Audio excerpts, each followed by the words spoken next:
জাতীয় থেকে আন্তর্জাতিক প্রান্তিক জনপদ থেকে নগর চারপাশে ঠিক কী ঘটছে এ মুহূর্তে তা নিয়ে আয়োজন এখন চারদিক। সঙ্গে আছি আমি সিফাত শাহরিয়ার। মার্কিন প্রেসিডেন্ট ডোনাল্ড ট্রাম্পকে বাংলাদেশে সফরে আমন্ত্রণ জানিয়েছেন প্রধান উপদেষ্টা ডক্টর মোহাম্মদ ইউনূস। এদিন নিউ ইয়র্কের ডোনাল্ড ট্রাম্পের সংবর্ধনায় যোগ দেন প্রধান উপদেষ্টা। এছাড়াও জাতিসংঘ অধিবেশনের বাইরে বিভিন্ন অনুষ্ঠানে অংশ নেন প্রধান উপদেষ্টা ডক্টর ইউনূস ও এনসিপি নেতার ডাক্তার তসনিম জারা। জাতিসংঘের সাধারণ পরিষদে যোগ দিতে নিউ ইয়র্কে থাকা প্রেসিডেন্ট ট্রাম্পের আমন্ত্রণে অধ্যাপক ইউনূস এই অনুষ্ঠানে যোগ দেন। সংবর্ধনা অনুষ্ঠানে তিনি ট্রাম্প ছাড়াও স্পেনের রাজা ফিলিপ, জাপানের প্রধানমন্ত্রী শিগেরো ইশিবা, জাতিসংঘের মহাসচিব অ্যান্তোনিও গুতেরেস এবং ভুটানের প্রধানমন্ত্রী শেরিও তুভগেস সহ বেশ কয়েকজন বিশ্ব নেতার সাথে কুশীলব বিনিময় করেন। আর বুধবার নিউ ইয়র্কের জাতিসংঘ সদর দপ্তরে টেকসই উন্নয়ন লক্ষ্যমাত্রা অর্থায়নে প্রতিশ্রুতি বাস্তবায়ন শীর্ষক প্রথম দ্বিবার্ষিক সামিটে যোগ দেন প্রধান উপদেষ্টা অধ্যাপক মোহাম্মদ ইউনূস। একই সঙ্গে স্বাস্থ্যসেবা নিয়ে সাইডলাইন বৈঠকে উপস্থিত ছিলেন জাতীয় নাগরিক পার্টি এনসিপির নেতা ডাক্তার তাসনিম জারা। জাতিসংঘের উচ্চ পর্যায়ের এই বৈঠকে তিনি তুলে ধরেন বাংলাদেশের প্রাথমিক স্বাস্থ্যসেবায় রূপরেখা। এছাড়াও ফিনল্যান্ডের প্রেসিডেন্টের সঙ্গে বৈঠক করেন প্রধান উপদেষ্টা ডক্টর ইউনূস।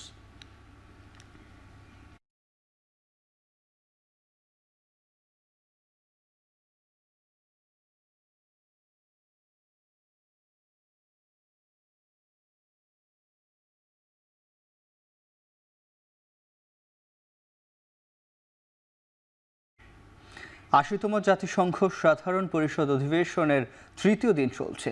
অধিবেশনের পাশাপাশি উচ্চ পর্যায়ের বিভিন্ন বৈঠকে অংশ নিতে সেখানে আছেন প্রধান উপদেষ্টা সহ দেশের কয়েকজন শীর্ষ রাজনীতিবিদ। নিউ ইয়র্কে আছেন আমাদের সহকর্মী মাহমুদ রাকিব। সেখানকার খবর জানাতে সরাসরি চলে যাচ্ছি তার কাছে।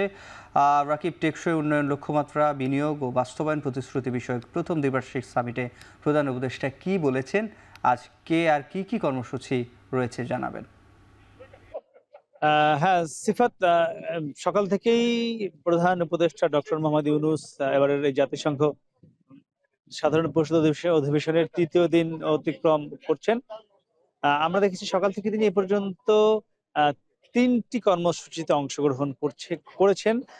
এর মধ্যে সবার আগেই তিনি যেটি করেছেন, একটি আহ, দ্বিবার্ষিক সম্মেলনে তিনি অংশগ্রহণ করেছেন, যেখানে মূলত পুরো পৃথিবীতে বা বিশ্বে যে এসডিজি অর্জন সেটি কিভাবে করা যায় সেখানে অংশ নিয়ে তিনি মোট 5টি পরামর্শ দিয়েছেন। এবং ওই সম্মেলনটিতে প্রধান উপদেষ্টা ছাড়াও জাতিসংঘের যে মহাসচিব অ্যান্টোনিও গুতেরেস তিনি নিজেও অংশগ্রহণ করেছেন এবং তিনি ওখানে ভাষণ দিয়েছেন। আর প্রধান উপদেষ্টা সেখানে অংশ নিয়ে বলেছেন যে এসডিজি অর্জন করতে হলে প্রতি বছর যে 4 ট্রিলিয়ন অর্থের সংকট রয়েছে এটি সবার আগে পূরণ করতে হবে। আর সেখানে তিনি বাংলাদেশের কথা বলতে গিয়ে বলেছেন, বাংলাদেশে যে মুহূর্তে 13 লাখ রোহিঙ্গার কথা উল্লেখ করেছেন, যে 13 লাখ রোহিঙ্গা যে রয়েছেন তাদের সুন্দরভাবে বাঁচতে, তাদের দৈনন্দিন চাহিদা পূরণ করতে আন্তর্জাতিক অর্থায়নের তিনি সাহায্য প্রার্থনা করেছেন। যে আন্তর্জাতিক অর্থায়ন ছাড়া এই মুহূর্তে 13 লাখ রোহিঙ্গাকে যে প্রতিনিয়ত তাদের যে প্রয়োজন, তাদের যে চাহিদা পূরণ সেটি করা সম্ভব হচ্ছে না। এর পাশাপাশি তিনি নারীর ক্ষমতায়নের কথা বলেছেন। একই সঙ্গে তিনি জলবায়ু পরিবর্তন রোধের কথা বলেছেন, যে যদি জলবায়ু পরিবর্তন যে প্রতিনিয়ত ঘটছে এবং এর কারণে পরিবেশ বিপর্যয় হচ্ছে, এটি রোধ না করা গেলে এসডিজি অর্জন করা কোনোভাবে সম্ভব নয়। এমন মোট 5টি কথা বলেছেন। এর পাশাপাশি আরেকটি আমরা দেখেছি হেলথ কেয়ার নিয়ে, অর্থাৎ স্বাস্থ্য নিয়ে আরেকটি সভায় তিনি অংশগ্রহণ করেছেন। সেখানে বাংলাদেশ থেকে প্রধান উপদেষ্টা ছাড়াও যারা বাংলাদেশ থেকে এসেছেন আরো 6 জন উপদেষ্টা তারা ছিলেন। একই সঙ্গে এনসিপির যুগ্ম সদস্য সচিব তাসনিম জারা ছিলেন। মূলত তাসনিম জারা এখানে এনসিপির সদস্য সচিবের পাশাপাশি তিনি যে একজন চিকিৎসক বা স্বাস্থ্য সেবায় রয়েছেন, সেই জায়গা থেকে তাসনিম জারাও সেই আয়োজনটিতে অংশগ্রহণ করেছেন। এর পাশাপাশি আমরা দেখেছি তিনি নেদারল্যান্ডের প্রধানমন্ত্রীর সঙ্গে একটি দ্বিপাক্ষিক বৈঠক করেছেন, তিনি ইতালির প্রধানমন্ত্রীর সঙ্গে বৈঠক করেছেন এবং গত রাতে আপনাদের ইতিমধ্যে জেনেছেন যে মার্কিন প্রেসিডেন্ট ডোনাল্ড ট্রাম্পের যে নৈশভোজে আমন্ত্রিত অতিথি হিসেবে ডক্টর মোহাম্মদ ইউনূস অংশ নিয়ে তাকে বাংলাদেশ সফরের জন্য আমন্ত্রণ জানিয়েছেন। আগামী নির্বাচনের নানান বিষয়গুলো তুলে ধরেছেন। তবে সবচেয়ে যেটি সিগনিফিকেন্ট বিষয়, সিফাত, আপনি জানেন যে এবারের এই জাতিসংঘ সম্মেলনে বাংলাদেশে অংশগ্রহণ তো অনেকটাই কিন্তু আগামী নির্বাচন কেন্দ্রিক হয়ে গেছে না, হয়ে যাচ্ছে বলা যায়। কারণ আপনি জানেন ইতিমধ্যেই এই মুহূর্তে বাংলাদেশের যে প্রধান ৩টি রাজনৈতিক দল বিএনপি, জামায়াত এবং এনসিপির ৬ জন শীর্ষ নেতা প্রধান উপদেষ্টার সফরসঙ্গী হয়েছেন। যদিও এখন পর্যন্ত আমরা গত ৩ দিনে এই ৩টি দলের রাজনৈতিক নেতাদেরকে কোনো এই জাতিসংঘ সংশ্লিষ্ট আয়োজনে শুধুমাত্র আজকের তাসনিম জারার অংশগ্রহণ ছাড়া আর কোনো আয়োজনে আমরা দেখিনি। করেছে কিনা আমরা জানি না। আমাদেরকে যা এখন পর্যন্ত জানানো হয়নি বা কোনো প্রেস বিজ্ঞপ্তি বা বিবৃতির মাধ্যমে প্রেস উইং সেটি আমাদেরকে জানায়নি। সম্ভবত অংশ এখনো নেয়নি। তবে এখানকার যে বাঙালি কমিউনিটি রয়েছে, বাংলাদেশি কমিউনিটি রয়েছে নিউ ইয়র্কে, সেখানে জামাতের কয়েকটি আয়োজনে ডক্টর আব্দুল্লাহ মোহাম্মদ তাহের তিনি অংশ নিয়েছেন। আর আমরা মির্জা ফখরুল ইসলাম আলমগীরকে কিন্তু আসলে ১ম দিন যেদিন তিনি এলেন বিমানবন্দরে অপ্রীতিকর অবস্থার মধ্যে পড়েছেন। এরপর আমরা দেখেছিলাম ডক্টর মির্জা ফখরুল ইসলাম আলমগীর তিনি হায়াত সেন্ট্রাল হায়াত হোটেল বলা হয়। ঠিক এই যে জাতিসংঘ সদর দপ্তরের পাশেই এই হোটেলটি। তাকে সেদিন সেখানে দেখেছিলাম। এরপরে আমরা কিন্তু মির্জা ফখরুল ইসলাম আলমগীরকে আর দেখিনি গত ২ দিনে। তবে নানান জায়গায় শোনা যায় অসমর্থিত সূত্রে আমরা জানতে পেরেছি তিনি তার আত্মীয়স্বজনদের বাসায় গিয়েছেন একটু বিশ্রাম নেবার জন্য। কারণ দীর্ঘ যাত্রা করে এসেছেন। বিমানবন্দরে বেশ কিছু অপ্রীতিকর ঘটনা ঘটেছে। সেখানে তিনি রয়েছেন বলে আমরা জানতে পেরেছি। আর এনসিপির আখতার হোসেন যিনি এনসিপির সদস্য সচিব তাকে আমরা গতকালকে দেখেছিলাম নিউ ইয়র্কের কয়েকটি দর্শনীয় জায়গা অর্থাৎ টাইমস স্কয়ার, ম্যানহাটন এইসব জায়গায় তিনি তার দলীয় নেতাকর্মীদের সাথে অনানুষ্ঠানিকভাবে একটু বেরিয়েছেন। তবে কোনো আনুষ্ঠানিক আয়োজনে আখতার হোসেনকেও আমরা গতকাল কিংবা তার আগের দিন বা আজকে এখন নিউ ইয়র্কে দুপুর ২টা বেজেছে দেখিনি কোনো আয়োজনে অংশ নিতে। তবে সামনে কয়েকটি আয়োজন রয়েছে। আর ২৬ তারিখ যখন ডক্টর ইউনূস বিশ্ব নেতাদের সঙ্গে উদ্দেশ্যে বক্তব্য দিবেন সেখানে হয়তো এই ৬ জন নেতা অংশ নিতে পারেন এবং ২৭ তারিখে এই বাংলাদেশী যারা এখানকার ব্যবসায়ী রয়েছে তাদের সঙ্গে একটি বিনিয়োগ বান্ধব বা বিনিয়োগ সংশ্লিষ্ট একটি সম্মেলন হবার কথা রয়েছে। সেমিনার হবার কথা রয়েছে। সেখানে হয়তো মির্জা ফখরুল ইসলাম আলমগীর, ডক্টর আব্দুল্লাহ মোহাম্মদ তাহের কিংবা আখতার হোসেন বা তাসনিম যারাদেরকে অংশ নিতে দেখা যেতে পারে। সেখানে তারা বিনিয়োগ বাড়ানোর জন্য তারাও হয়তো কথা বলতে পারে। এর বাইরে আগামী ৩০ তারিখ যে একটি রোহিঙ্গা সম্মেলন রয়েছে জাতিসংঘের উদ্যোগে, সেখানেও এবারের এই জাতিসংঘ সাধারণ পরিষদ অধিবেশনে বাংলাদেশের কিন্তু সবচেয়ে বড় আকর্ষণ বা সবচেয়ে বড় চাওয়া কিন্তু সেই জাতিসংঘ আয়োজিত যে রোহিঙ্গা কনফারেন্স সেটি হাই লেভেল বৈঠক বলা হচ্ছে। সেখানে এই রোহিঙ্গাদেরকে নিয়ে বাংলাদেশ যে কিছুটা হলেও বিপাকে রয়েছে এই মুহূর্তে, বিশেষ করে অর্থনৈতিকভাবে, সেগুলো সমাধানে বিশ্ব নেতৃবৃন্দের কাছে হয়তো ডক্টর ইউনূস একটু আবেদন জানাবেন। একই সঙ্গে ২৬ তারিখে তিনি যে ভাষণ দিবেন সেখানেও রোহিঙ্গা ইস্যুটা আসবে বলে আমরা জানতে পেরেছি। তো সব মিলিয়ে ৩য় দিন পর্যন্ত আয়োজন চলছে। ডক্টর ইউনূস কিন্তু ব্যস্ত সময় পার করছেন। রাজনৈতিক যে নেতারা রয়েছেন তাদেরকে আমরা কোনো আয়োজন দেখছি না। আমার কাছে এই ছিল সবশেষ সিফাত। আর ৮০তম জাতিসংঘ সাধারণ পরিষদ অধিবেশনে ৩য় দিনের সফর জানাচ্ছিলেন সহকর্মী মাহমুদ রাকিব। নৌকা স্থগিত রেখে ১১৫টি প্রতীকের তালিকা প্রকাশ করেছে নির্বাচন কমিশন। বুধবার রাতে নির্বাচন কমিশনের সিনিয়র সচিব আখতার আহমেদের আদেশক্রমে এই সংক্রান্ত প্রজ্ঞাপন জারি করা হয়েছে। প্রকাশিত তালিকায় জাতীয় নাগরিক পার্টির চাওয়া শাপলা প্রতীক অন্তর্ভুক্ত করা হয়নি। তালিকায় নৌকা স্থগিত রেখে জামায়াতে ইসলামের দাঁড়িপাল্লা প্রতীক পুনর্বহাল করা হয়েছে। আছে জাতীয় পার্টির লাঙ্গল প্রতীকও উল্লেখ্য। গণপ্রতিনিধিত্ব আদেশ ও নির্বাচন পরিচালনা বিধিমালা ২০০৮ অনুযায়ী এই সংশোধনী এনেছে নির্বাচন কমিশন। এদিকে এনসিপির শাপলা প্রতীক পাবার সুযোগ নেই ইসির জ্যেষ্ঠ সচিব আখতার আহমেদের এই বক্তব্যের একদিন পর বুধবার ফের সাদা শাপলা বা লাল শাপলা নির্বাচনী প্রতীক হিসেবে চেয়ে আবেদন করেন এনসিপি।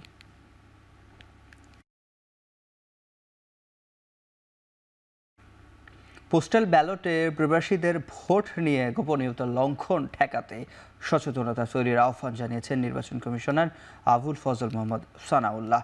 বুধবার বিকেলে নির্বাচন ভবনে প্রবাসী ভোট নিয়ে লন্ডনে অবস্থানরত প্রবাসী বাংলাদেশিদের সাথে ইসির কর্মকর্তাদের অনলাইন মতবিনিময় সভা হয়। এ সময় ইসি সানাউল্লাহ জানান, প্রবাসীদের ভোট দেওয়ার অ্যাপ পোস্টাল ভোট বিডি নভেম্বরের ৩য় সপ্তাহে উদ্বোধন করা হচ্ছে। আর বলেন, বিভিন্ন দেশে পোস্টাল ব্যালট ভোটের হার কম, তাই এই বিষয়ে সংশ্লিষ্টদের নজর দেওয়া জরুরি। বলেন, ভোটের পূর্বে শেষ সময়ে আদালত কর্তৃক কোনো আসনের প্রার্থীর প্রার্থিতা বাতিল হলে সেই আসনের সব প্রবাসী ভোট বাতিল হবে বলেও জানান তিনি।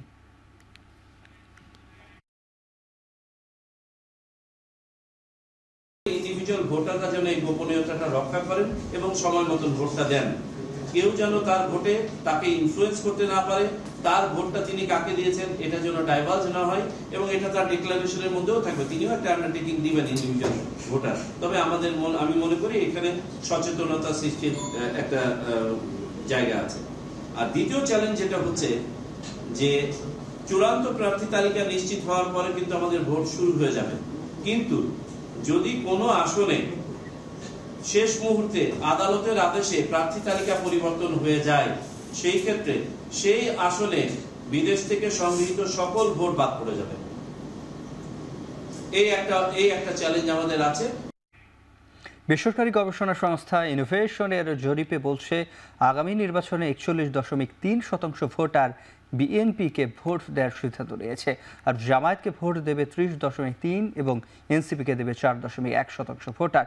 এছাড়া নির্বাচনের সুযোগ পেলে আওয়ামী লীগ পাবে 18.8% ভোটের সমর্থন। তবে আওয়ামী লীগ নির্বাচনের মাঠে না থাকলে সে ভোটগুলো যেতে পারে বিএনপির বাক্সে।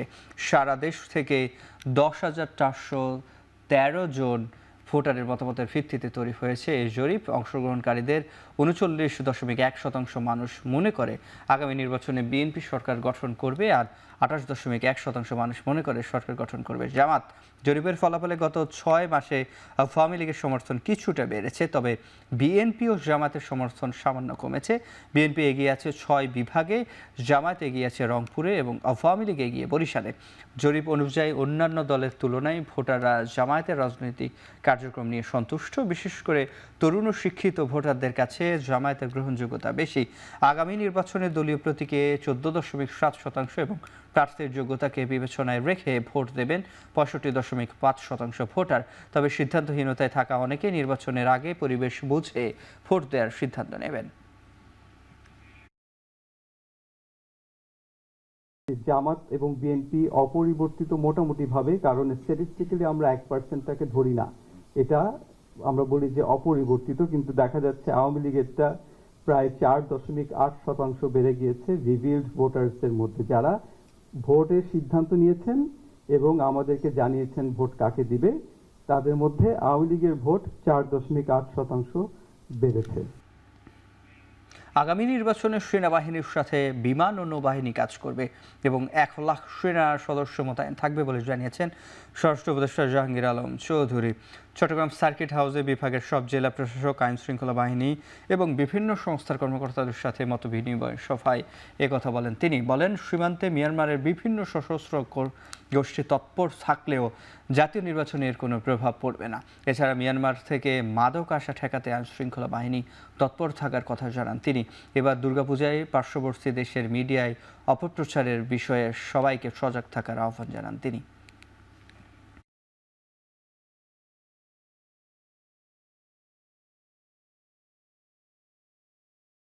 সেনাবাহিনী, নৌবাহিনী এবং বিমান বাহিনী সবাই কিন্তু এবার ইলেকশনে থাকবে। এখন ধরুন মাঠে 30,000 মতো আছে সেনাবাহিনী, ওই সময় প্রায় 1 লাখের মতো থাকবে সেনাবাহিনী। কিছুই ঘটে নাই, কিন্তু মিডিয়ায় চলে আসছে। আর এটা দেখবেন প্রচারও কিন্তু খুব তাড়াতাড়ি হইতে থাকে। তো এইগুলির ক্ষেত্রে আমাদের সবারই সজাগ থাকতে হবে এবং সবারই এইটা সহযোগিতা করতে হবে। রাজনৈতিকভাবে পরাস্ত হয়ে আওয়ামী লীগ সমর্থকরা বিদেশে ডিম ছোড়ার মতো অপকর্ম করেছে। এমন কর্মকাণ্ড তাদের রাজনৈতিক ভবিষ্যৎকে আরও অনিশ্চিত করবে বলে মন্তব্য করেছেন বিএনপির স্থায়ী কমিটির সদস্য আমির খুসরো মাহমুদ চৌধুরী। বুধবার দুপুরে চট্টগ্রাম মা ও শিশু হাসপাতালে ইন্টার্ন চিকিৎসকদের শিক্ষা সমাপনী অনুষ্ঠান শেষে তিনি কথা বলেন। সাংবাদিকদের প্রশ্নের জবাবে আমির খুসরো আরও বলেন, ডিম ছোঁড়ার ঘটনায় দূতাবাসের গোয়েন্দা ব্যর্থতা আছে কিনা সেটি নিশ্চিত নয়, তবে যে কোনো গণতান্ত্রিক দেশে এই ধরনের ঘটনা ঘটতে পারে, এটি বড় কোনো বিষয় হিসেবে দেখা যাবে না। অনুষ্ঠানে উপস্থিত ইন্টার্ন চিকিৎসকদের উদ্দেশ্যে আমির খুসরো মাহমুদ চৌধুরী বলেন, সরকারি হাসপাতালে সরকার প্রতি বছর বিপুল অর্থ ব্যয় করলেও অনিয়ম দুর্নীতির কারণে সাধারণ মানুষ কাঙ্ক্ষিত সেবা পায় না।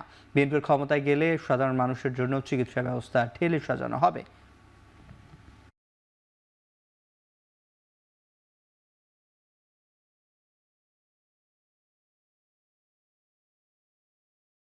আপনি যখন পরাজিত হয়ে দেশ থেকে পালিয়ে গেলেন, ওনাদের সমর্থকরা তো এই সমস্ত এই ধরনের কাজের বাইরে কিছু করার নাই। গণতন্ত্রেই বিশ্বাস করি না, দেশ ধ্বংস করে পালিয়ে গিয়ে এখন যেগুলো করছে এগুলো তো আরো ধ্বংসাত্মক। আওয়ামী লীগের দুর্নীতির বিচার হলে এবং অন্তর্বর্তী সরকারের দক্ষতা দেখালে নিউ ইয়র্কে ফ্যাসিবাদের দোসররা হামলা করার সাহস পেত না বলে মন্তব্য করেছেন বিএনপির জ্যেষ্ঠ যুগ্ম মহাসচিব অ্যাডভোকেট রুহুল কবির রিজভী। বুধবার সকালে শেরে বাংলা নগরে সাবেক রাষ্ট্রপতি জিয়াউর রহমানের সমাধিতে শ্রদ্ধা নিবেদন শেষে তিনি বলেন, বিচার হচ্ছে না বলেই দেশে বিদেশে আওয়ামী লীগ ও তার দোসররা নামার সুযোগ পাচ্ছে। এখনো ষড়যন্ত্র শেষ হয়নি। আওয়ামী লীগের সাথে কোনো আতাত নেই। যারা দলটিকে সহযোগিতা করছে তাদের খোলস থেকে বের হতে দেয়া যাবে না বলেও সতর্ক করেন তিনি। এদিকে নিউ ইয়র্কে বিএনপি মহাসচিব মির্জা ফখরুলকে হেনস্থার বিষয়টিকে ইউটিউবে বানানো ভিত্তিহীন বলে দাবি করেন তিনি।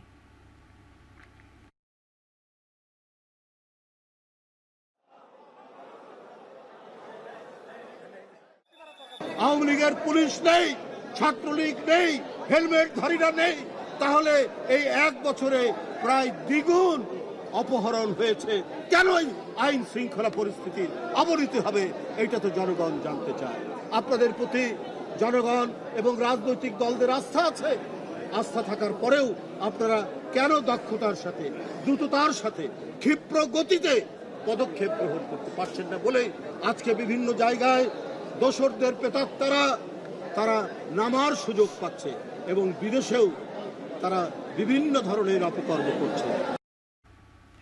ভারতীয় পত্রিকা এই সময় প্রকাশিত বিএনপি মহাসচিব মির্জা ফখরুলের সাক্ষাৎকার ডাহা, মিথ্যা ও মনগড়া বলে বিবৃতি দিয়েছে বিএনপির সহ দফতর সম্পাদক অ্যাডভোকেট তাইফুল ইসলাম টিপু স্বাক্ষরিত বিবৃতিতে বলা হয়, সম্প্রতি কোনো বিদেশি গণমাধ্যমের সাক্ষাৎকার দেননি বিএনপি মহাসচিব। উদ্দেশ্যপ্রণোদিতভাবে দল ও মহাসচিবের ভাবমূর্তি ক্ষুণ্ণ করতে কল্পনাপ্রসূত সাক্ষাৎকারটি প্রচার করা হয়েছে। বানোয়াট এই বক্তব্যের উদ্দেশ্য হচ্ছে বাংলাদেশের জনগণের মনে সন্দেহ ও সংশয় তৈরি করা। উল্লেখিত বিদেশি বাংলা গণমাধ্যমে প্রকাশিত অসত্য বক্তব্য সম্পর্কে দেশের জনগণ ও দলের নেতাকর্মীদের বিভ্রান্ত না হওয়ার জন্য আহ্বান জানান তিনি।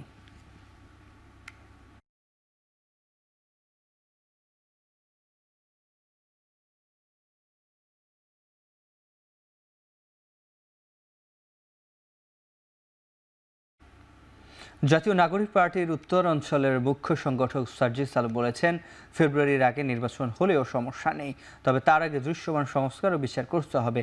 সন্ধ্যায় সিলেট জেলা ও মহানগর এনসিপির সংবাদ সম্মেলনে কথা বলেন তিনি।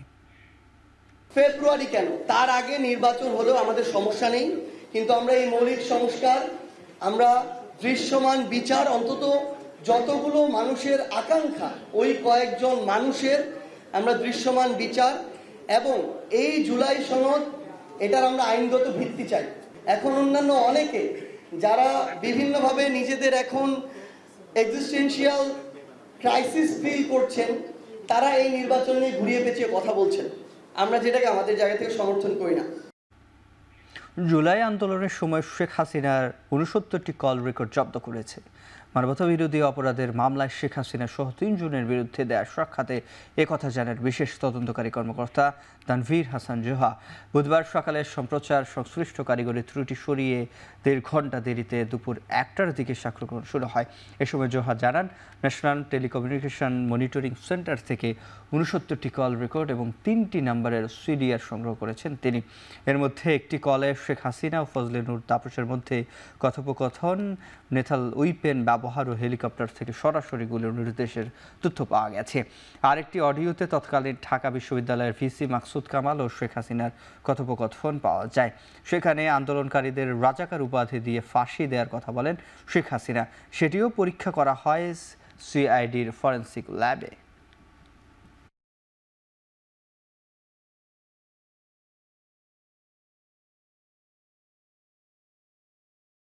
ইন্টারনেট সেবা উনি বন্ধ করে দিয়েছেন, সেইটাকে ভিন্ন দৃষ্টিভঙ্গিতে উপস্থাপন করার চেষ্টা করছেন। আর একটি কাজ করেছেন কি, উনি বলছেন যে আমি বললাম একটা জিনিস পোড়াতে, যা যা পোড়াতে, ওরা পুড়িয়ে দিল সেতু ভবন, তার মানে আগুন দেওয়ার নির্দেশ উনি দিয়েছেন। কিন্তু ওনার কাঙ্ক্ষিত বিষয়টা না পুড়িয়ে অন্য বিষয়, অন্য জিনিস স্থাপনা পোড়ানো হয়েছে। এরপরে সব থেকে যেটা গুরুত্বপূর্ণ উনি যেটা বলেছেন সেটা হচ্ছে যে আন্দোলনের ক্ষেত্রে 2টো ভাগ করেছেন। এক হচ্ছে নাশকতাকারী, উনি ওনাদের ভাষায় যাদেরকে উনি মেরে ফেলার সিদ্ধান্ত নিয়েছেন, জঙ্গি নাটকের নামে, এবং বলে দেওয়া হবে যে জঙ্গিদেরকে মেরে ফেলাতে হয়েছে, ছাত্রদেরকে ঘরে ফিরে যেতে বলা হয়েছে। এদিকে শেখ হাসিনা তার পরিবারের বিরুদ্ধে দুদকের 6 মামলা চলছে, যার মধ্যে স্বাক্ষর গ্রহণ শেষে নভেম্বরের মধ্যে কয়েকটি মামলার রায় হতে পারে বলে আশা প্রকাশ করেছেন দুদক চেয়ারম্যান মোহাম্মদ আব্দুল মোমেন। দুদক কার্যালয়ের সাংবাদিকদের তিনি বলেন, টিউলিপ সিদ্দিকের বিরুদ্ধে ফ্ল্যাট জালিয়াতির যেই মামলা স্থগিতাদেশ আছে তা আপিলের মাধ্যমে সমাধানের চেষ্টা করা হচ্ছে। এদিকে ট্রান্সপারেন্সি ইন্টারন্যাশনাল বাংলাদেশের সাথে 5 বছর মেয়াদী সমঝোতার স্মারক স্বাক্ষর করে দুদক। এ সময় টিআইবি নির্বাহী পরিচালক ডক্টর ইফতেখারুজ্জামান বলেন, দুদক সংস্কার কমিশনের প্রতিবেদনে যে সুপারিশগুলো রয়েছে সেগুলো বাস্তবায়নের সকল দল মোটামুটি সম্মত হয়েছে। এই ক্ষেত্রে খুব বেশি প্রতিবন্ধকতা নেই, তবে রাজনৈতিক দলের সদিচ্ছা ও আমলাদের মানসিকতার পরিবর্তন হলেই দুদক স্বাধীন হবে বলে মন্তব্য করেন তিনি।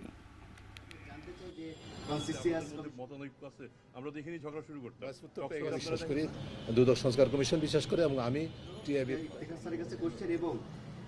যে কার্যক্রম আছে দুর্নীতি দমন এবং প্রতিরোধ সবগুলো কার্যক্রমে টিআইবি আমাদেরকে সবসময় সহযোগিতা করে আসে। তো দুর্নীতি প্রতিরোধ কার্যক্রমকে আরও গতিশীল করা, আরও বেগবান করা এবং আরও কার্যকর করার লক্ষ্যে আমরা পূর্বের ধারাবাহিকতায় পঞ্চমবারের মতো আমরা 5 বছর মেয়াদী আজকে সমঝোতা স্মারক স্বাক্ষর হয়েছে। যে কয়েকটি বিষয় নিয়ে আমরা একমত হয়েছি, সেটার মধ্যে অন্যতম হচ্ছে যে গবেষণা ও তথ্য সংগ্রহ ক্ষেত্রে, তথ্য সংগ্রহ এবং তথ্য বিশ্লেষণ ক্ষেত্রে আমাদের পারস্পরিক সহযোগিতার ক্ষেত্র আমরা চিহ্নিত করার চেষ্টা করব। তারপর ভিত্তি করে আমরা একসাথে যতখানি সম্ভব আমাদের নিজস্ব সক্রিয়তা সক্রিয়তা বজায় রেখে আমরা আমাদের দুর্নীতি প্রতিরোধক এবং দুর্নীতি মূলত প্রতিরোধক এবং প্রতিকারমূলক কার্যক্রমে আমরা এগিয়ে যাওয়ার চেষ্টা করব। আগামী নির্বাচনে দাঁড়িপাল্লা, হাতপাখা, টেবিল ঘড়ি কিংবা বটগাছ প্রতীকের মধ্যে আসন সমঝোতা হবে বলে ইঙ্গিত দিয়েছেন জামায়াতে সহকারী সেক্রেটারি জেনারেল মাওলানা আব্দুল হামিদ। রাতে ঢাকা 7 আসনের জামায়াতের প্রার্থীর পক্ষে প্রচারে অংশ নিয়ে একথা বলেন জামায়াতের নেতা। বকশীবাজারে কনভেনশন সেন্টারে আসনটিতে জামায়াত প্রার্থী হাফেজ মোহাম্মদ ইনায়েত উল্লাহ ইমাম, মুয়াজ্জিন ও মসজিদের খতিবদের নিয়ে এই মতবিনিময় সভার আয়োজন করেন। এখানে অংশ নেন দলটির বিভিন্ন পর্যায়ের নেতাকর্মী। বক্তব্যে জামায়াত নেতারা বলেন, স্বৈরাচার আমলের মতো আলেম ওলামাদের উপর আবার নির্যাতন প্রতিহত করতে হবে, ইসলামপন্থীদের ঐক্যবদ্ধ থাকতে হবে।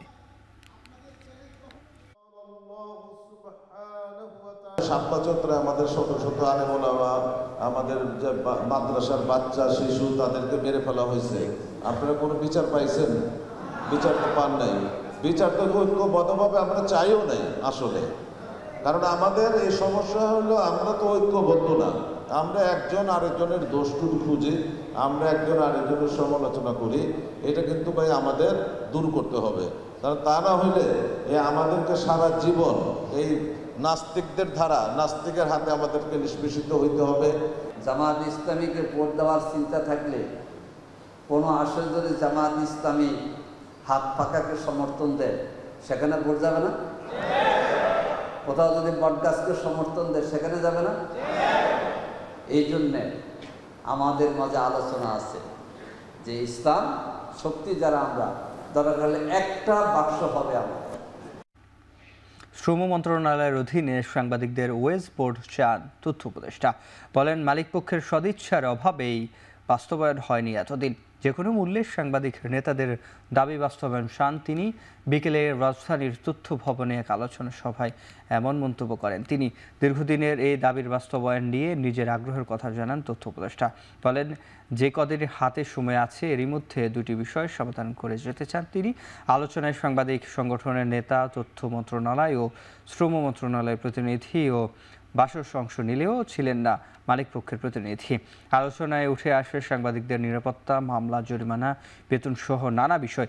এ সময় ওয়েজ বোর্ড কমিটিতে শ্রম মন্ত্রণালয়ের কোনো প্রতিনিধি না থাকা নিয়ে প্রশ্ন তোলেন তথ্য উপদেষ্টা। বিশেষ করে শ্রম মন্ত্রণালয়টা আমাদের জন্য খুবই গুরুত্বপূর্ণ, যেটা বারবার বলা হচ্ছে যে শ্রম মন্ত্রণালয়ের অধীনে যাবে। আমরা চাই শ্রম মন্ত্রণালয়ের অধীনে যাক। এখন কারণ হচ্ছে শ্রম মন্ত্রণালয়ের অধীনে এই যে এই জটিলতাটা আপনারা যতদিন রাখবেন ততদিন হচ্ছে যে এটা কখনোই ইয়ার ভিতরে যাবে না আর কি, এটা সমাধান হবে। যে আপনি সাংবাদিক, আপনি কিন্তু শ্রমিক আকারে আপনি আছেন, কিন্তু আপনি আবার তথ্য মন্ত্রণালয়ের সাথে আমি যদি কমিটি করি, তো এখানে আবার আপনার এটা যেমন উনি যেটা বললেন বাস্তব, তো আপনি শ্রম মন্ত্রণালয়ের কোনো প্রতিনিধি ছাড়া শ্রম আইনের অধীনে আপনি একটা মজুরি বোর্ড করতেছেন, দ্যাটস আনরিয়াল আর কি, এবং এটা আসলে সম্ভব না। ঝটিকা মিছিল ও অপতৎপরতা চালাতে দেশ ও বিদেশ থেকে অর্থের যোগান দেওয়া হচ্ছে আওয়ামী লীগ ও অঙ্গ সংগঠনের নেতাকর্মীদের। টাকার বিনিময়ে মিছিলে অংশ নিচ্ছে অনেকে। রাজধানীতে ঝটিকা মিছিলের চেষ্টাকালে 244 জনকে গ্রেপ্তারের পর ডিএমপি মিডিয়া সেন্টারের প্রেস ব্রিফিংয়ে এ তথ্য জানান ডিএমপির অতিরিক্ত পুলিশ কমিশনার নজরুল ইসলাম। বলেন, গ্রেপ্তারকৃতদের কাছ থেকে উদ্ধার করা হয়েছে 14টি ককটেল, 7টি ব্যানার সহ নানা সরঞ্জাম। এ সময় হোটেল, ছাত্রাবাস ও ফ্ল্যাটে আওয়ামী লীগ ও অঙ্গ সংগঠনের কোনো নেতাকর্মী থাকলে পুলিশকে জানাতে নগরবাসীর প্রতি আহ্বান জানান তিনি। বলেন, নিরাপত্তার স্বার্থে পরিচয় গোপন রাখবে পুলিশ। আগামী জাতীয় সংসদ নির্বাচন ঘিরেও দেশে অপতৎপরতা চালানোর চেষ্টা করছে দলটির নেতাকর্মীরা। সবকিছু বিবেচনায় রেখে নিজেদের কঠোর অবস্থানের কথা জানান পুলিশের এই কর্মকর্তা। কার্যক্রম নিষিদ্ধ সংগঠনের অপতৎপরতা রোধে পুলিশের পাশাপাশি নগরবাসী সহায়তা করে যাচ্ছে। আমরা তাদের এই সহায়তাকে অ্যাপ্রিসিয়েট করি। আপনারা নাগরিক দায়িত্ব পালন করবেন, বিশেষ করে বিভিন্ন ফ্ল্যাটে, আবাসিক হোটেলগুলোতে, বিভিন্ন ছাত্রাবাসে এবং এই সমস্ত জায়গায় যদি কোনো নিষিদ্ধ সংগঠনের লোকজন থাকে, জমায়েত থাকে বা তারা কোনো অপতৎপরতা করে, তাহলে আমাদেরকে যদি আপনারা অগ্রিম জানাতে পারেন, তাহলে আমরা কিন্তু এটা আরো ইফেক্টিভলি মোকাবেলা করতে পারবো, তাদেরকে আইনের আওতায় নিয়ে আসতে পারবো।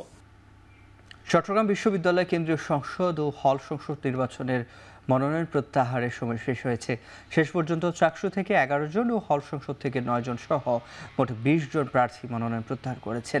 এছাড়াও চূড়ান্তভাবে মনোনয়ন বাতিল করা হয়েছে 4 জন প্রার্থীর। বৃহস্পতিবার প্রকাশ করা হবে চূড়ান্ত প্রার্থী তালিকা। কমিশন জানায়, বুধবার বেলা 3টা পর্যন্ত মনোনয়ন প্রত্যাহারের সময় থাকলেও বিকেল 5টা পর্যন্ত এই সুযোগ ছিল। এর মধ্যে ডোপ টেস্টের ফলাফলও হাতে পেয়েছে কমিশন। সবকিছু বিবেচনা করে বৃহস্পতিবার প্রকাশ করা হবে চূড়ান্ত প্রার্থী তালিকা। এদিকে চাকসু নির্বাচন 3 দিন পিছিয়ে 15 অক্টোবর নির্ধারণ করা হয়েছে। চাকসু নির্বাচনে আইন শৃঙ্খলা ও সুষ্ঠু পরিবেশ নিশ্চিতে বৃহস্পতিবার বেলা 11টায় জেলা প্রশাসন, আইন শৃঙ্খলা বাহিনী ও স্থানীয় প্রশাসন সহ সরকারি বিভিন্ন দপ্তরের সাথে সিনেট ভবনে বৈঠকে বসবে চবি প্রশাসন। রাজশাহী বিশ্ববিদ্যালয় প্রশাসনের আশ্বাসে 7 কার্যদিবস পর্যন্ত কর্মসূচি স্থগিত করেছেন বিশ্ববিদ্যালয় কর্মকর্তা কর্মচারীরা।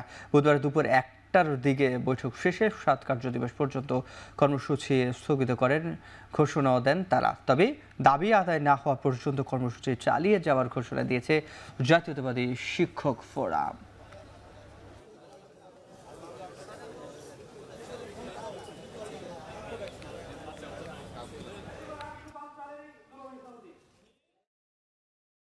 চট্টগ্রামের সাবেক ভূমিমন্ত্রী সাইফুজ্জামান চৌধুরী জাবেতের আরাবিট গ্রুপের অফিস থেকে প্রায় 1 কোটি টাকা উদ্ধার করেছে দুদক।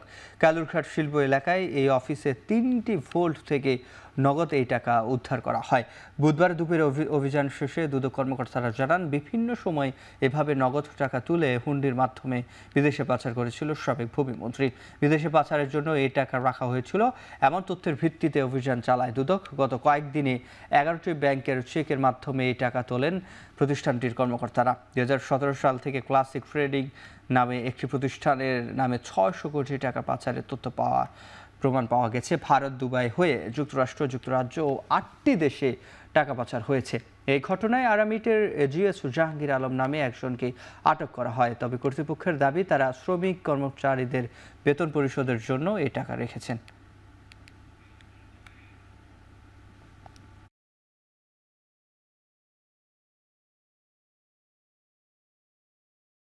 বিভিন্ন টাকাগুলো যেগুলো ব্যাংকে জমা হওয়ার কথা, সেগুলো ব্যাংকে জমা না করে এই টাকাগুলো উনি এখানে নগদে এসে জমা করছেন। আমরা 3টা কক্ষ থেকে, উপর দোতলায় যে ওনাদের অফিস আছে, অ্যাকাউন্টস অফিস, সেখানে 3টা কক্ষ থেকে লকার এবং আলমারি থেকে প্রায় 1 কোটি টাকার মতো উদ্ধার করেছি। এগুলো আমাদের ইনভেন্টরি কাজ চলতেছে। আমরা এই টাকাগুলো ইনভেন্টরি করে এগুলা আইনগত গ্রহণ করব। তামাক ব্যবসায়ীদের মানসিকতা ও কার্যকলাপের কড়া সমালোচনা করে মৎস্য ও প্রাণী সম্পদ বিষয়ক উপদেষ্টা ফরিদা আখতার বলেন, তামাক কোম্পানিগুলো প্রভাবশালীদের সঙ্গে সম্পর্ক গড়ে তুলে সুবিধা আদায় করে। সিডাপ ইন্টারন্যাশনাল কনফারেন্স সেন্টারে জনস্বাস্থ্য সুরক্ষায় তামাক নিয়ন্ত্রণ আইন সংশোধনের প্রস্তাব নিয়ে এক আলোচনায় তিনি এসব কথা বলেন। উপদেষ্টা আরও বলেন, তামাক কোম্পানিগুলো হালকাভাবে নিলে হবে না, ধূমপান মুক্ত পাবলিক প্লেস নিশ্চিত করতে হবে এবং তামাকের বিরুদ্ধে তরুণদের সচেতন হতে হবে। তামাকজনিত রোগে দেশে প্রতিদিন 442 জন রোগী মারা যায়। আলোচনায় অন্যান্য বক্তারাও তামাকের ভয়াবহ প্রভাব তুলে ধরেন। তারা বলেন, তামাক শুধু স্বাস্থ্য নয়, পরিবেশের জন্য মারাত্মক হুমকি। সবাই সকল পাবলিক প্লেস ও যানবাহনকে শতভাগ ধূমপান মুক্ত ঘোষণা করা সহ 6টি সুপারিশ উপস্থাপন করা হয়। তামাক কোম্পানি করে কি যে তারা কিন্তু খুবই ভালো করে জানে যে তারা কত খারাপ কাজ করছে। তারা জানে যে তারা মানুষের মৃত্যুর জন্য দায়ী। তাদের তো সেই শক্তি নাই যে ভালো কথা বলে মানুষের কাছে পৌঁছাবে। তারা করে কি, যারা নীতি নির্ধারণে আছে তাদের কাছে পেছনের দরজা দিয়ে যাওয়ার চেষ্টা করে। আগামী 2 বছর দেশের 1 লাখ নিম্ন আয়ের মানুষের ছানি অপারেশনের উদ্যোগ নিয়েছে পল্লী কর্ম সহায়ক ফাউন্ডেশন PKSF এবং অরবিস ইন্টারন্যাশনাল। দেশের 30 বছরের বেশি বয়সী প্রায় 5.5 লাখ মানুষ বর্তমানে দৃষ্টিহীন, যাদের প্রায় 70% ছানিজনিত কারণে অন্ধ। এর মধ্যে বড় অংশ কর্মক্ষম বয়সী জনগোষ্ঠী, যা জাতীয় উৎপাদনশীলতার উপর নেতিবাচক প্রভাব ফেলছে। বাংলাদেশের প্রতিরোধযোগ্য অন্ধত্ব দূরীকরণের লক্ষ্যে আগারগাঁওয়ে PKSF ভবনে comprehensive character services in Bangladesh শীর্ষক ছানি অপারেশন প্রকল্পের উদ্বোধন করা হয়। উদ্বোধনী অনুষ্ঠানে উপস্থিত ছিলেন স্বাস্থ্য পরিবার কল্যাণ মন্ত্রণালয়ের স্বাস্থ্যসেবা বিভাগের সচিব মোহাম্মদ সাইদুর রহমান। এই প্রকল্পের আওতায় PKSF এর সহযোগী সংস্থার সহায়তায় 5000 আউটরিচ প্রোগ্রামের মাধ্যমে 10 লক্ষ রোগীর স্ক্যানিং করা হবে এবং চক্ষু হাসপাতালের মাধ্যমে 1200 অধিক স্বাস্থ্যকর্মীকে চক্ষু সেবার বিশেষ প্রশিক্ষণ দেওয়া হবে।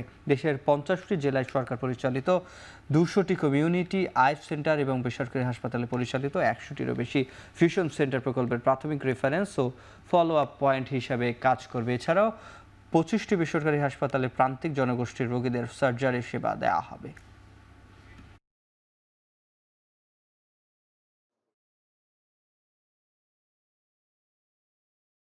এবার আন্তর্জাতিক প্রসঙ্গ। মার্কিন প্রেসিডেন্ট ডোনাল্ড ট্রাম্পের পর জাতিসংঘের প্রয়োজনীয়তা নিয়ে প্রশ্ন তুললেন ইউক্রেনের প্রেসিডেন্ট ভলোদিমির জেলেনস্কি। বুধবারের দ্বিতীয় দিনের অধিবেশনে বক্তব্যের সময় সংস্থাটির কাছে প্রশ্ন রেখে তিনি বলেন, যারা বর্তমানে যুদ্ধের মধ্য দিয়ে যাচ্ছে তারা জাতিসংঘের কাছ থেকে আসলে কি আশা করতে পারে? শুধু কি বিবৃতি আর বিবৃতি? এছাড়াও গাজা, সিরিয়া ও ইউক্রেন যুদ্ধকে উদাহরণ হিসাবে উল্লেখ করে জেলেনস্কি বলেন, এসব বড় সংকটে আন্তর্জাতিক সম্প্রদায়ের যথেষ্ট সমর্থন পাওয়া যায়নি। তিনি আরও বলেন, রাশিয়ার বিরুদ্ধে যুদ্ধের ক্ষেত্রে আন্তর্জাতিক আইন নয়, বরং অস্ত্রই পরিস্থিতি বদলে দিতে পারে।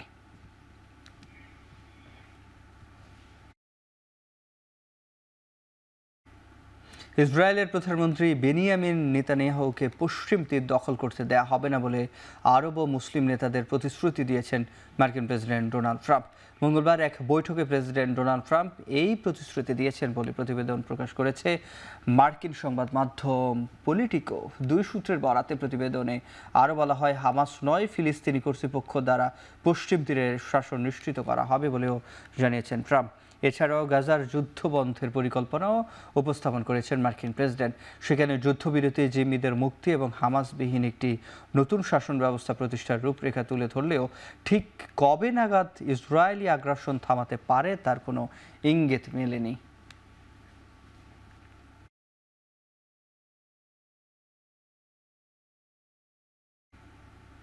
ইরানের পারমাণবিক কর্মসূচি নিয়ে আবার উত্তেজনা তৈরি করেছে বিশ্ব রাজনীতিতে। জাতিসংঘের সাধারণ পরিষদে কড়া বার্তা দিয়েছেন মার্কিন প্রেসিডেন্ট ডোনাল্ড ট্রাম্প। বলেন, ইরানকে পারমাণবিক অস্ত্র তৈরির সুযোগ দেওয়া হবে না। জবাবে ইরানের সর্বোচ্চ নেতা আয়াতুল্লাহ আলী খামেনি জানান, কোনো ধরনের চাপের মুখে যুক্তরাষ্ট্রের সাথে আলোচনায় বসবে না তেহরান। তবে পরিস্থিতির চূড়ান্ত সমঝোতার চেষ্টা চলছে।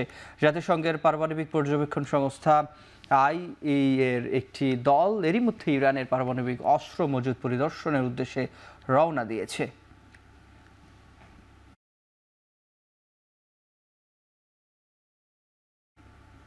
টেক্সাসের ডালাসে থাকা মার্কিন অভিবাসন ও শুল্ক প্রয়োগ সংস্থা ICE কার্যালয়ে বন্দুক হামলায় একজন নিহত ও বেশ কয়েকজন আহত হয়েছেন।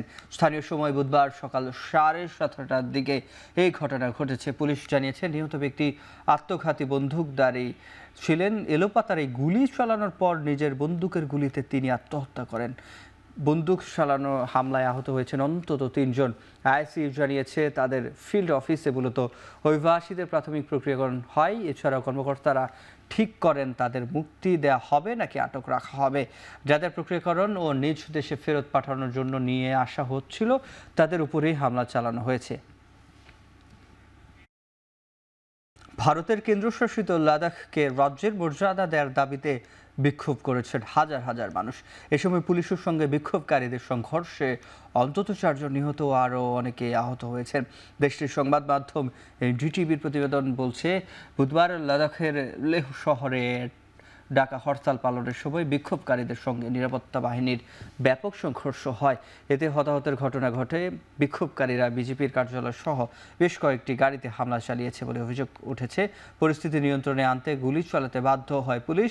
লাদাখের রাজ্য মর্যাদা ও সাংবিধানিক সুরক্ষার দাবিতে চলমান এই আন্দোলনের সময় প্রথমবারের মতো সহিংসতার ঘটনা ঘটেছে।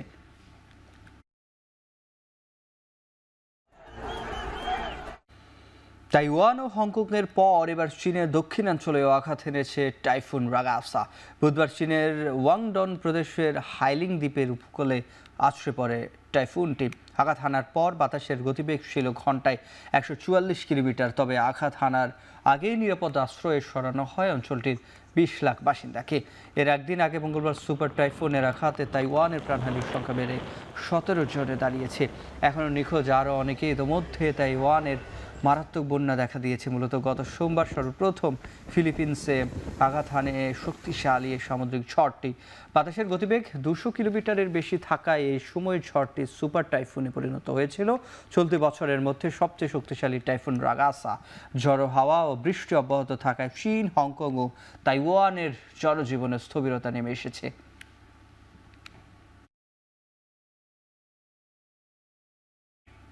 থাইল্যান্ডের রাজধানী ব্যাংককের একটি ব্যস্ততম সড়কে ভয়াবহ ধসের ঘটনা ঘটেছে। থাই গণমাধ্যম ব্যাংকক পোস্ট জানিয়েছে, বুধবার স্থানীয় সময় সকালে দেশটির ভাজিরা হাসপাতালের সামনে শামসেন রোডের একটি অংশ হঠাৎ করেই ধসে পড়ে। মুহূর্তে সামাজিক যোগাযোগ মাধ্যমে ছড়িয়ে পড়ে সড়ক ধসে পড়ার সেই ভিডিও। প্রায় 50 মিটার গভীর একটি গর্ত তৈরি হয় সেখানে। নিরাপত্তার কারণে ভাজিরা ও সাংলিচো রাস্তার মধ্যে বন্ধ রয়েছে যান চলাচল। ঘটনাস্থল পরিদর্শন করেছেন থাইল্যান্ডের প্রধানমন্ত্রী অনুতিন শানভিলাকুর। ক্ষতিগ্রস্ত রাস্তাটি নির্মাণে কমপক্ষে 1 বছর সময় লাগবে বলে জানিয়েছেন তিনি। এই ঘটনায় কোনো হতাহতের খবর পাওয়া যায়নি।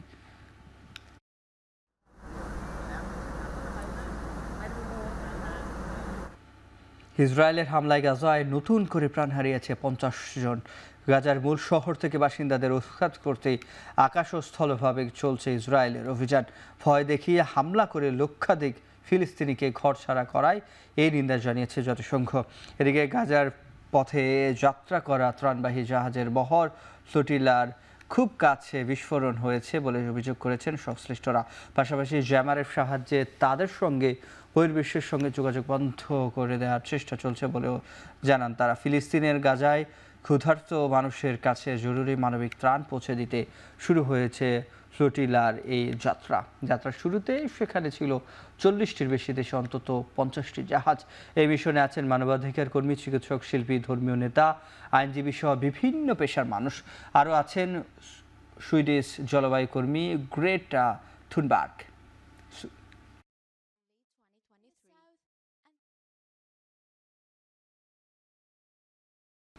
এবার খেলার প্রসঙ্গ। অক্টোবরে ঘরের মাটিতে অনুষ্ঠেয় বাংলাদেশ হংকং ম্যাচের টিকিট 28 সেপ্টেম্বর থেকে পাওয়া যাবে অনলাইনে। বাফুফে ভবনে এক সংবাদ সম্মেলনে এই কথা জানিয়েছেন কম্পিটিশন কমিটির সদস্য তাজওয়ার আউয়াল। তিনি আরও বলেন, গেলবারের থেকে এবার সুষ্ঠুভাবে ম্যাচ আয়োজনে ইভেন্ট ম্যানেজমেন্টকে দায়িত্ব বুঝিয়ে দেওয়ার পরিকল্পনা আছে ফেডারেশনের। প্রিভিয়াস খেলাতে ট্রাইপার্টি এগ্রিমেন্ট না হওয়াতে আমাদের কানেকশনটা উইথ স্পন্সর্স হয় নাই। যে আর্নিং না, আমাদের স্পন্সরদের সাথে যোগাযোগটা কম ছিল। এখন একটা কানেক্টিভিটি হয়েছে যেটা দীর্ঘদিন ধরে এই স্পন্সরশিপ বা এই কানেকশনটা থাকতে পারবে বাফুফের সাথে। যে আমাদের যে টেকনিক পার্টনার এবার আছে ওনাদেরকে আমরা অলরেডি একটা পেনাল্টি ক্লজও দিয়ে দিয়েছি ইতিমধ্যে। যদি ওনারা ফেল করে কোনো কারণে, ওনাদের যদি কোনো সাইবার অ্যাটাক হয়, ওনাদের জন্য এই সিস্টেম কোনো কারণে ক্র্যাশ করে, এটা কিন্তু 10 লাখ টাকা জরিমানা আমাদের বাফুফকে দিবে। সাফনুরস 17 চ্যাম্পিয়নশিপ সেমিফাইনালে বৃহস্পতিবার পাকিস্তানের মুখোমুখি হবে বাংলাদেশ। কলম্বোতে ম্যাচ শুরু হবে বাংলাদেশ সময় বিকেল 3:30টায়। 15 থেকে 27 সেপ্টেম্বর শ্রীলঙ্কার রাজধানী কলম্বোতে অনুষ্ঠিত হচ্ছে যুবদের সাফ গ্রুপ পর্বে নেপাল ও স্বাগতিক শ্রীলঙ্কাকে হারিয়ে সেমিফাইনালে উঠেছে টিম বাংলাদেশ। বুধবার বেলা 2:45 থেকে বিকেল 4টা পর্যন্ত স্থানীয় সিটি ফুটবল গ্রাউন্ডে নিজেদের অনুশীলন সেরেছে যুবারা। বৃহস্পতিবার সেমিফাইনালে পাকিস্তানের মুখোমুখি হবে বাংলাদেশের যুবারা। পাকিস্তানের বিপক্ষে নিজেদের সেরাটা দিতে অনুশীলনে ব্যস্ত সময় পার করছে গোলাম রব্বানী ছোটনের শিষ্যরা।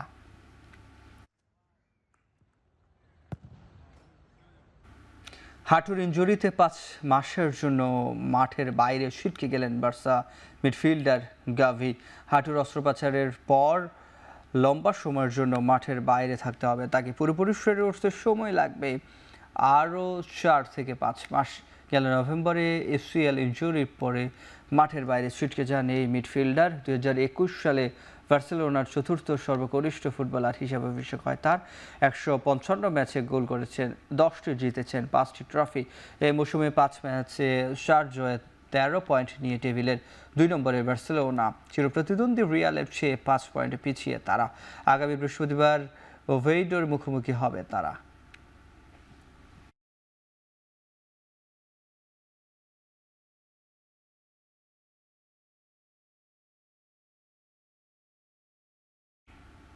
শেষ করছি এখন চারদিকে। এখন টেলিভিশন ওয়েবসাইটে দেখতে ভিজিট করুন www.এখন.tv, ফেসবুকে দেখতে ভিজিট করুন facebook.com/tv.এখন, ইউটিউবে দেখতে ভিজিট করুন youtube.com/এখন tv।